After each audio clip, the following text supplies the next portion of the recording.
Why is the US military the strongest? Great military powers have been appearing and disappearing since the beginning of history. Now is the time for the United States of America to be the leader in military might. But what makes it so powerful? Will its power remain undisputed? Are there already signs of weakness?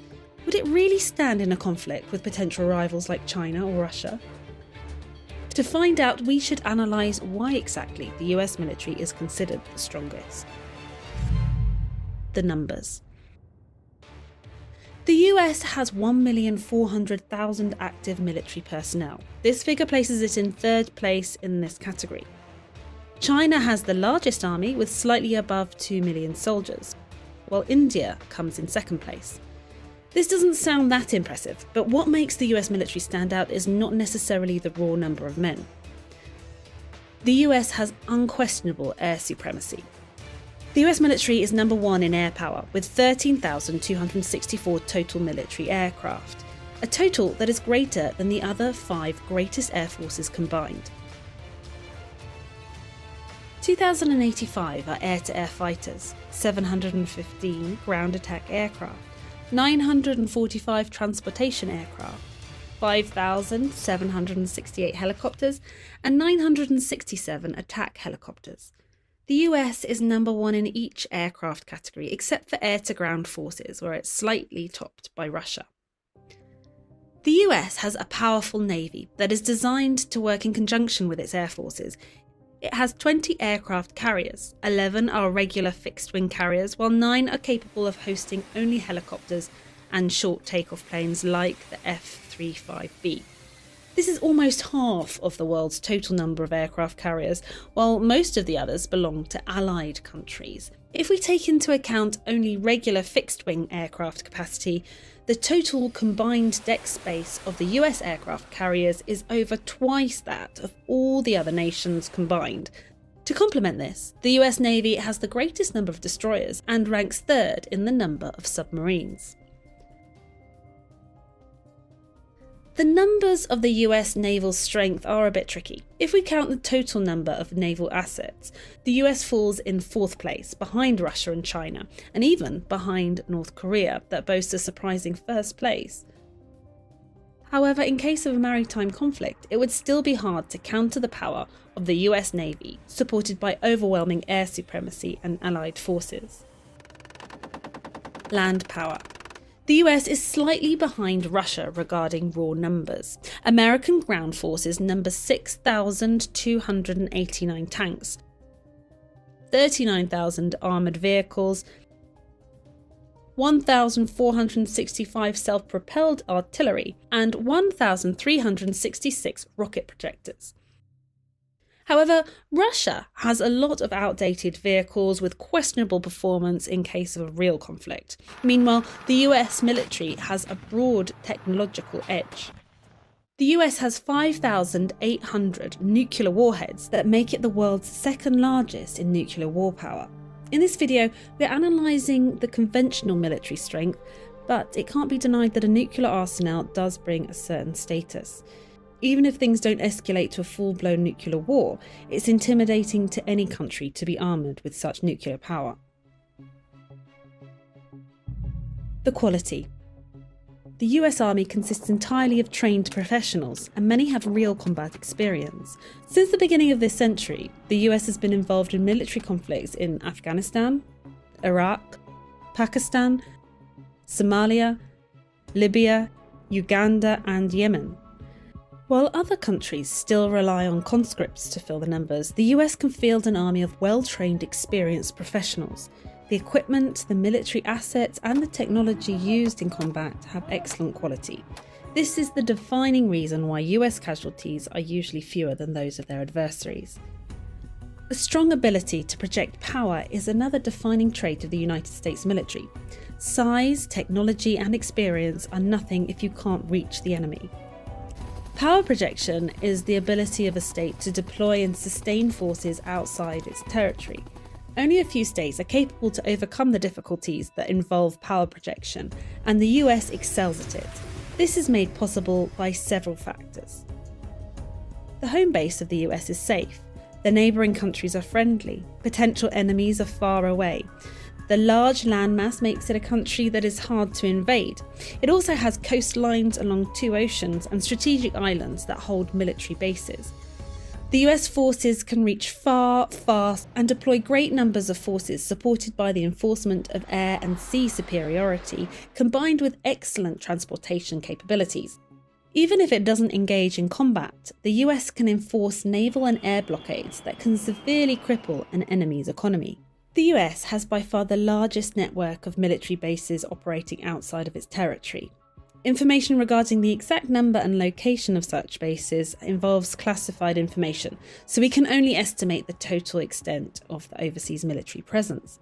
Back in 2013, the Pentagon stated that there were around 600 military bases overseas. A rough estimate would be around 1,000 overseas US military compounds. Approximately 165,000 military personnel is stationed outside the United States. This doesn't include areas of conflict such as Syria, Iraq and Afghanistan. The US has significant forces deployed in around 55 countries and autonomous territories. It is also estimated that more than 150 countries have a certain degree of US military presence. Alliances. The United States can rely on a vast network of alliances. It is the de facto leader of NATO, the world's strongest military alliance. 18 other countries are designated as major non-NATO allies. This list includes countries like Australia, New Zealand, Japan, South Korea, Philippines, Thailand, Pakistan, Afghanistan, Egypt, Israel, Argentina, and Brazil. Taiwan's status is a bit more complicated and it can be considered a de facto ally. Some countries are not formal allies but have a strong strategic partnership with the US. One notable example is India, that participates in regular military drills together with US forces and some of its allies. Economy. Modern warfare is sustained in the long term by 2 main factors: the capacity to produce military equipment and the capacity to spend money on defence. American defence companies are the indisputable top producers of weaponry. Among the world's top 10 defence suppliers, 5 of them are American companies. Lockheed Martin is the biggest. It reported a revenue of almost $60 billion in 2019. That's close to Russia's entire annual military spending. The strength of the US military is also due to its huge military budget. In 2019, spending on the US military was a whopping $732 billion. That's almost 3 times more than China, the world's second largest military spender, and is roughly 1/3 of the entire world's defence budget. While Russia is commonly regarded as the second most powerful army in the world, its budget consists of only $65 billion. Arguably, there is an aspect of purchasing power. For example, it's cheaper to pay a Russian or Chinese soldier, but the cost of high-quality military equipment is still the same around the world. The reason that the US can afford such an enormous military budget is that it's supported by a strong economy. America has been the world's largest economy since 1871. Its nominal GDP is currently $21.44 trillion. This is almost a quarter of the global economy, and it's backed with plenty of natural resources, advanced infrastructure, and technology. Besides the ability to sustain an enormous defence budget, the US often uses its economic strength as a weapon by enforcing economic sanctions. Soft factors. Soft power is another factor that comes into play when assessing a country's might. The US is world-beating in culture, education, and technology. American pop culture has an enormous influence, and this won't change anytime soon. America also hosts most of the world's top-ranking universities with a record number of international students. The US leads the world of technology and digitalization as home to the world's most influential tech companies like Apple, Google, Microsoft, and Facebook. It's easy to think that this doesn't seem important in warfare, but imagine an enemy soldier that would have to attack the country where his cousin studies, the country of his favourite music band, the country of his favourite actors from the movie that he watches on an American media platform like YouTube, or an American smartphone with American software. Finally, there is another critical aspect. It is called the will to fight. And this is the single most important factor in war.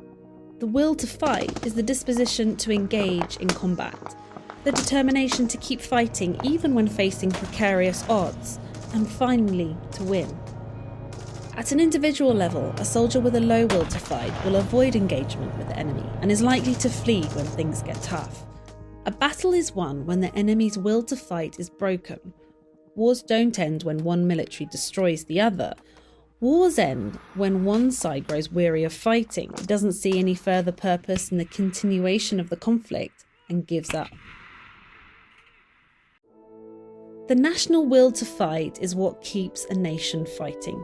This is commonly linked to a sense of patriotism, national identity, and motivation generated by the idea that one fights for what is right. In the past, this has been a strong point of the US, as Americans have been fighting against dictators and terrorists that lacked concern for human life and dignity. In contrast, the USA has been regarded as a country that embodies values of freedom, democracy, and rule of law. It was the country that defined such values. Even more, it was the country that was willing to fight for these values. The American soldier has been motivated by a sense of moral supremacy rooted in the country's Christian tradition. However, America doesn't seem to be so cohesive in its values anymore. There are many factors intertwined that provoke this. It's a complex topic that deserves a study on its own. But the outcome is that America is now a country that is greatly divided among ideological lines and systems of belief. Many of its citizens are not sure what to believe in anymore, or even what they stand for. There have been many lessons in history. Small nations became great empires by holding high moral standards along with a disciplined and motivated army. A great empire's fall was usually preceded by internal strife and moral crisis. The final story of the United States of America as a global power is not yet written. The nation's strength rests upon its citizens and their decisions. It's a matter of this great nation getting back its cohesion and moral compass. That is, if it wants to keep its status as the world's greatest superpower and defender of freedom.